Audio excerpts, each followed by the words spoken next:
What factors do you consider when trading for a win now running back in your Dynasty League? We're talking about that and more on today's episode of Locked On Dynasty. You are Locked On Dynasty Football, part of the Locked On Podcast Network. Here are your hosts, Matt Williamson and Ryan McDowell. Welcome back to the Locked On Dynasty Football Podcast, part of the Locked On Podcast Network, your team every day. Thanks for making Locked On Dynasty your first listen every day. I'm your host, Ryan McDowell. You can follow me on Twitter at RyanMC23. Joining me, as always, is Matt Williamson, former NFL scout Matt Williamson. Welcome back, Matt. We missed you last week covering the Steelers, and I know camp is really still just getting started. So you're deep into Steelers coverage, but glad you could jump on here with us this week. Absolutely. I'll be here from here on out. Thanks for holding down the fort. Thanks to the guests, all that good stuff. There was some great content. I'm sure some people were happy not to hear me. So there you go. Now I'm back. Definitely not me. It wasn't me. Matt, this week, as we get closer and closer to the season, we actually have a football game this week. That feels awesome to say. Yeah. I know it's just the Hall of Fame game, but we're certainly inching closer. We're talking this week about win now trade targets, and Kate and Marcus got this started yesterday with the quarterbacks. So of course we're moving on to the running back position now. And before we start naming some specific players that we might target in our win now situations, I think we have to take a step back and talk big picture running backs here. And we are still we're still over a month before the season actually starts. We've got to get through camp, through 3 weeks, I guess, of preseason plus that Hall of Fame game. So we've already seen a lot happen in that running back position. You know, we thought it was just going to be the Saquon drama and the Josh Jacobs drama.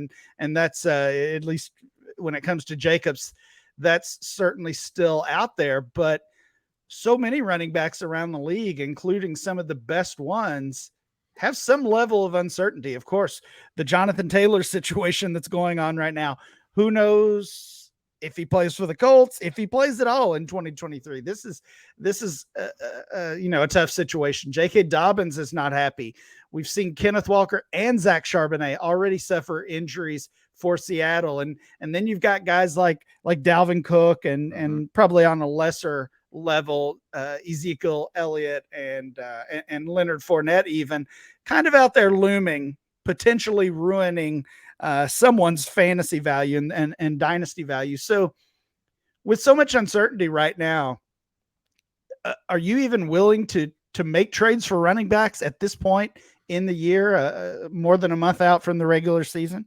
Yeah, it's a great question, really, and a great conversation we're going to have here. And you mentioned Dalvin Cook. Well, that if he signs with the Jets, at least he's visiting, isn't a ringing endorsement for Breece Hall. What about Javonte Williams and some of these guys coming back from injury too? We think we get good reports, but do you trust them? So we all know it's a very volatile position. So, tomorrow we're going to talk wide receivers. That's much different than for this conversation to me than running backs, because it's not an if, you're going to lose running backs off your dynasty team. It's when, that's going to happen. And if you have to start two, like many leagues do, and, obviously a flex is in play as well, I think, yes, you just keep accumulating them. And especially if you are trying to win now, get some of these veterans on a cheap deal, because you're probably going to need them at some point. Yeah, you're going to take the hit. Eventually, hard to avoid, whether it's injuries, whether it's a contract situation, whether it's an off-field issue. You're not going to dodge every one of those bullets. So yeah, it sounds like your theory is go ahead and make the best play at the moment versus a wait and see approach. What about, again, we're talking win now teams, those teams that are ready to compete, but maybe one player away. In this case, maybe just a running back away from really being a strong title team. How much does that mindset, trying to find the win now player, how much does that change your trade strategy or your trade method compared to just your normal run of the mill trade talks? Well, I don't know if I'm been unlucky in this regard, but we've been doing this a long time. I've been playing Dynasty a long time. I got 7 or 8 leagues going on. It seems like when I decide to grab some of my future capital or youth to go grab a running back to win now, it tends to bite me in the butt more. And maybe I'm just unlucky on it. I mean, I haven't had great success. Now, that doesn't mean it's the wrong approach because, again, you're going to need them. And I think there is a time, just like in the NFL, when, hey, your quarterback's on his rookie window, you're going to push your chips in now and be the Miami Dolphins and try to win it. And I think that's generally a better strategy than, well, I don't know about that. That's a whole bigger conversation as to just being in the hunt every year. But it's risky. I mean, it's burned me a couple times where the outlook of my team after such trade is much worse than before. Sure. And I mean, it always comes down to what you're giving up. Sure. We're going to try to cover somewhat of a range of options here. If you're looking for that safe player that you can plug into your lineup versus the cheap, maybe high upside player. We'll get to all of those very soon. As far as other ways that the win now trade target might change your method, your strategy. First of all, I think we can just ignore age. You know, if you're trying to win that title this year, you're not worried if that running back's already 30 years old, 31 years old, you're not even worried about that. Just get that guy that can produce right now. Maybe you focus more on team structure. Is that team actually going to be in a position to be competitive and to actually run the ball versus getting blown out? And even maybe digging as deep as strength of schedule, essentially things you might look at for your redraft league as you're researching. Those are the types of things you would want to look at and consider when trading for that win now player, especially a running back. It's really well said. And one thing I just want to expand on that, and you mentioned I was a scout in the league for a year, and I, at this position in particular, I go back to the tape a little bit too. Like there's some names I could see us popping up, Mixon, Cook. When I watched those two last year, they didn't look the same to me. And it's not just they're 27, they need to go. It's just, I didn't like how they ran the football. I didn't see the explosion. Maybe Kamara's in that neighborhood. Like Zeke was there 2 years ago, and then boom, he's not worth anything. But so where Derrick Henry still looks fine, you know what I mean? So Eckler still looks fine. McCaffrey looks great, you know what I mean? So it is more to me the eyeball test a little bit too. Yeah, and that's why you're here. That is super valuable, right. And that's not something unless it's something glaring. That's not something that the typical football fan, the typical dynasty player certainly always sees. So yeah, that's why we keep you around. Let's get to a couple names here now that we've got kind of that strategy, big picture talk out of the way. Matt, who's a running back that you would be targeting with a win now team? And again, we're going to try to stay out of that top 10, top 12 range. We know we want Christian McCaffrey on a win now team. But who else? Let's dig a little deeper here. I'm going to break that rule real quick because I didn't mention McCaffrey. I mean, I didn't mention McCaffrey on my list because he's a first round dynasty pick still. So, I mean, no, but like in redraft, if I'm picking in the top 3, I either want McCaffrey, Justin Jefferson, or Austin Eckler. And Eckler's cheaper than McCaffrey for dynasty. And if you're really all in, to me, that's the grand prize. If you're willing to spend and pay what he's worth, I think Eckler's going to have a monster season. Yeah, really good point there. And you didn't break the rule too much. I mean, you look at Austin Eckler's current ADP. He is the RB7 still, but he's 20 overall in DLF Dynasty ADP. That's single quarterback, where compared to McCaffrey's the top 10 player and the RB2. So if you're not willing to pay up for Christian McCaffrey, and honestly, I wouldn't be if I already have him, I'm pretty happy with that, but he's not the guy I'm going to go out and acquire, even if I do have that win now situation. Instead, targeting Austin Eckler at what looks like a much cheaper price is the way to go. I was thinking about that Chargers offense. I actually did a couple drafts over the weekend. And I mean, this team, this offense is really starting to get steamed up. Really a team that people are chasing with the changes on that coaching staff. You know, they bring in Quentin Johnston. Really, Slater comes back is huge, you know, right. So, I mean, this is just one of those teams that we want a piece of. Austin Eckler, not necessarily a cheap way to get a piece of that offense, but there's certainly some very high expectations out there for the Chargers this year. 100%. We've got some more names to talk about as far as those win now running back trade targets. We're going to get to those next. So us guys here on the Locked On Network have a great relationship with eBay Motors. They're a new partner of ours. They've teamed up with Vinny Iyer, who's the Locked On Fantasy Football host. He does a great job. I urge you to check out that podcast. Vinny does really, really good work. And they teamed up to give you some of the best fantasy picks each week, all season long. So if you're prepping for a draft or scouting the waiver wire, every week we're going to provide you players that are guaranteed to fit on your roster. So with draft prep underway for the upcoming season, let's see who Vinny has picked out for us this week's in his eBay Guaranteed Fit Fantasy Pick of the Week. And I agree with him here. I am a big Ramondre Stevenson fan. He may be a little young for the conversation Ryan and I are having right now, but he has bell cow qualities. You know, if you're looking to park an elite running back in your fantasy football garage after the top half dozen options at the position have been taken off the lot, there's no sticker shock with Patriots Ramondre Stevenson, a complete back in a run-focused Patriots offense who will build on his rushing receiving prowess behind a strong line. Without Damian Harris in the mix, Stevenson has a huge advantage in getting his high leverage touches over younger backs and also catches the football really well.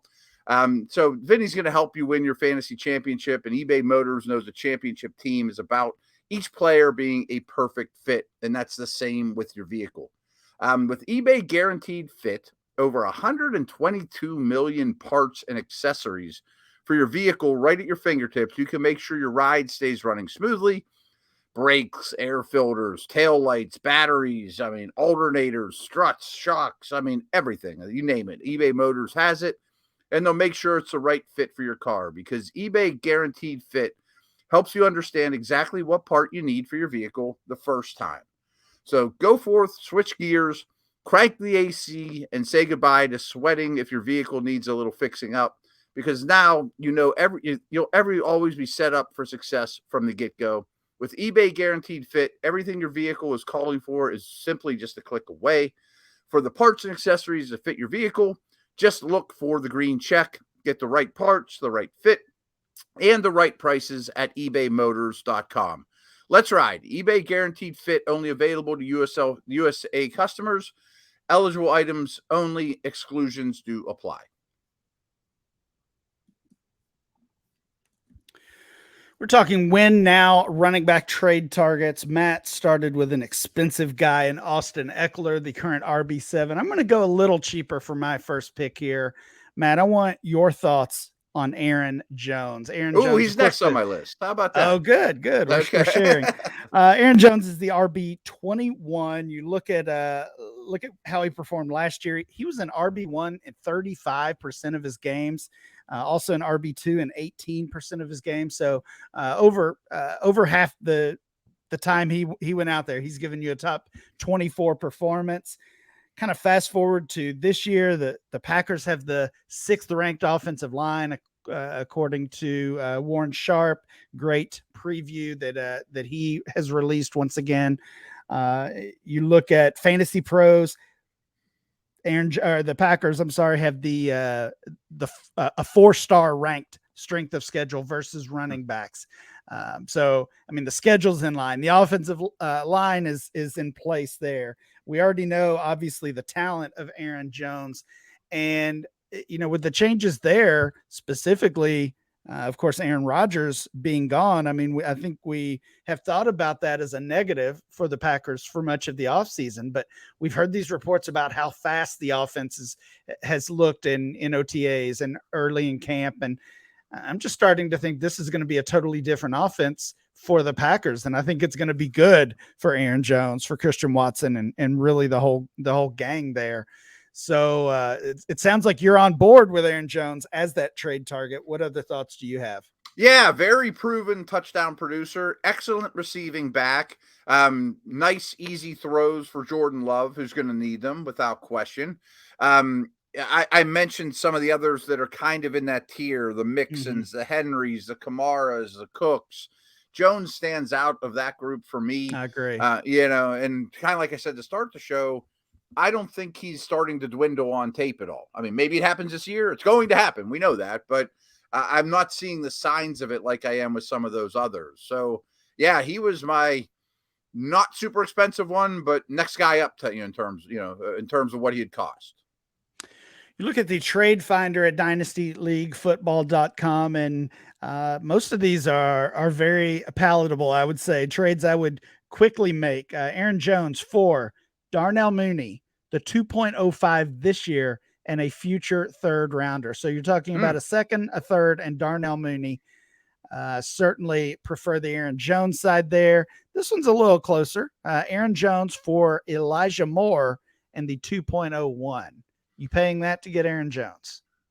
That one's very dependent on what my roster looks like, Yeah. but I'm still kind of smitten with Elijah Moore. So that's kind of the wrong name, right. Aaron Jones for the 1.08 and the 4.08. First rounder and a fourth rounder. In this rookie draft you're talking about? In this rookie draft, yeah. I would rather have Aaron Jones than 1.08.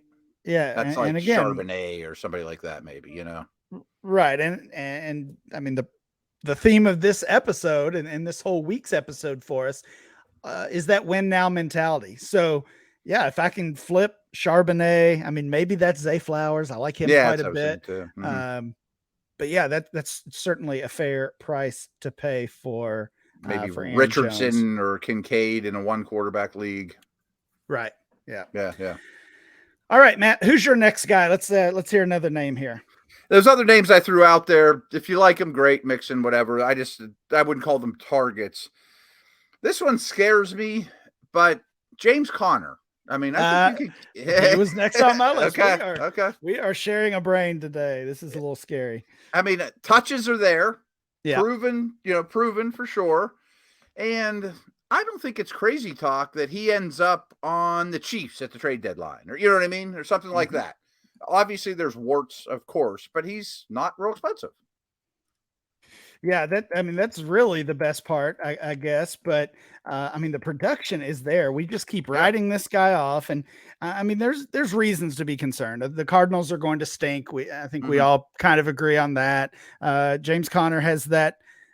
He has that reputation for never being healthy, and I mean, now we're I think we're 6 years into his career. Right. He's never played a full season.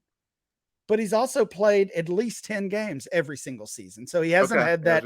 He hasn't had that, that huge injury to deal with. It's been more nagging, those smaller nagging injuries. But RB19 last year, even after missing 4 games, RB5 the year before that. So we've seen that upside. And looking back at last year's production, 69% of his games, he was a top 24 running back, including 38% of the time as an RB1. So yeah, the production is there. Not really no competition at all for touches. I mean, I like Keontae Ingram, the rookie from last year, as a guy to stash, but I mean, he hasn't shown us anything, honestly. I mean, this is James Conner's job to take and run with. So totally love that call. What are you willing to give up? You said you thought he was cheap. I'm going to pull some trades from the trade finder, but real quick before you do, you mentioned the games played. So my fellow Steeler fans probably remember this. There was several games late in his Steeler career where he played, limped around for a play or two, and then came out, and that makes you crazy. But that was 4 years ago. I mean, he's played 14, 13, 10, 13, 15, 13 games over his career. That's not that bad for a running back that gets the workload he does. So, yeah, would like to hear some trades. Yeah, the volume is certainly there, and that's one reason we really like him. There's multiple trades here of James Conner for a second round pick, a future second. Seems like the going rate. Yeah. Yeah, exactly. There's Conner for Alan Lazard in a second, which I would still gladly do. You're certainly not going to have to pay a first for James Conner. If that's the asking price, keep shopping somewhere else. But yeah, it looks like a second rounder is going to get him in a lot of leagues. And of course, you're the win now team in this situation. You have to find the team that is not a win now team, right? That is rebuilding, that is several players away, looking to sell those veterans, unload those vets. You've got to make that match, make that connection in your league. But if that type of team has James Conner, then getting him for a second rounder certainly seems possible. And obviously this is a theme of this whole show, but if you're in the market for James Conner, you don't think you're picking in the top half of round 2. It might be too low. You know what I mean? Yeah. Exactly. Hopefully that's not an early second rounder for sure. But you had a disastrous season. We got a couple more guys to talk about here as far as running back trade targets. We'll do that next. Thanks for making Locked On Dynasty your first listen every day. Everydayers, check back tomorrow. We're going to have this same conversation, except about the wide receiver position. We'll find some wide receivers to target if you have a win now Dynasty team. Listen up for that one coming tomorrow. All right, Matt, we've talked about Aaron Jones, James Conner. We snuck in some Austin Eckler talk. And you've thrown out several other names. Let's kind of go. Let's go and speed up the process here. Okay. Throw out some other names that you would be interested in, targeting, buying, trading for in a win now situation. I have 3 others. These are probably cheaper. I think Rashad Penny counts, right? I mean, yep, absolutely. Yeah, I mean, I just want to start him in week 1, and if he lasts 5 weeks, I'm going to start him all 5 weeks, and so be it. I don't think I'm going to get 17 games out of him, but in that situation, start him until you can't anymore. The last 2 that I have, I think you can get really cheap. Jerick McKinnon on a great offense. They gadget him up near the goal line a lot. And P. Ryan. I'm not believing the Javonte Williams news that he's fine. I think P. Ryan's going to be useful, maybe even the one there. We had some overlap again. I had P. Ryan. I had McKinnon on my list. P. Ryan's the RB 42. Rashad Penny is the RB 43 right now. Jerick McKinnon, even cheaper than that, RB 54 in our Dynasty ADP. You look at the Chiefs. Last season, they were first in success rate, first in early down success rate among running backs. Obviously, McKinnon was a part of that. They have a highly ranked offensive line. They have a great strength of schedule when it comes to the running back position. Jerick McKinnon is absolutely a great target and one of the cheaper targets that we'll talk about today. I would throw in the Dolphins. I mean, I know there's still the Dalvin Cook risk that he lands in Miami, but if not, both Jeff Wilson and Raheem Mostert, I think, are worthy targets. And honestly, in your very shallow leagues, there's a chance one of those guys might even be on the waiver wire. And then the last guys I would mention here, and we've already said, I think most of these names, but it's Dalvin Cook, it's Zeke, and it's Leonard Fournette, because right now their value is lower collectively than it has ever been. Dalvin is the RB 33, Zeke RB 55, and Leonard Fournette RB 59. And I think all 3 of them get a job. I'm confident that all 3 of those guys sign somewhere. Maybe it's even past week 1, but I think all 3 get a job. And the moment they get a job, even if they're not walking into a starting gig, they're going to see a value increase. So paying those types of prices for those 3 veterans, I think would be a good move at this time, even if it's with a flip in mind. Did you leave Kareem Hunt off on purpose, or do you think he just doesn't count and you're not certain he gets a job? And I do not think Kareem Hunt gets a job. Okay. I figured you didn't overlook him, but I wanted to throw him out there too. No, I mean, he certainly gets lumped in. I mean, Dalvin's kind of in a separate tier, I would say, compared to the others. But yeah, I think we've heard Zeke, Fournette, and Kareem Hunt grouped together all off season. The difference for me is I think Kareem Hunt is done. It's only been the Browns willing to take a chance on him essentially for the past, 5 years? Yeah, they're the only team that has really shown interest or been willing to offer him a contract, and now they're not. So they have a low bar for such things as well. We'll just leave it that way. Right. One quick running back thing I want to throw at you. I don't know if Jonathan Taylor gets traded, but if I were the Dolphins, could you imagine that marriage? I mean, Jonathan Taylor certainly not cheap. Falls out of the range of guys we were focusing on today. But a buy low, if we're focused on buy low guys who can really make a difference, certainly it would be Jonathan Taylor. I mean, I've mentioned Kansas City or Miami, oh boy. Yeah, I mentioned some uncertainty at the top of the show about JT as far as where will he play? Will he play? I mean, I do think he plays all, if not, most, if not all of the season. Whether that's for the Colts or not, we'll see, I guess. But this is the cheapest he's been in quite a while as well. Maybe dating back to early in his rookie year. So absolutely send out those trade offers, those feelers for Jonathan Taylor while you can. Mm-hmm. That is going to do it for today's show. Please make sure you download and subscribe or follow for free on YouTube or wherever you get your podcast. Remember to follow the show at Locked On Dynasty. Follow Matt at Williamson NFL, and I'm Ryan MC23. We'll be back next time with more Locked On Dynasty.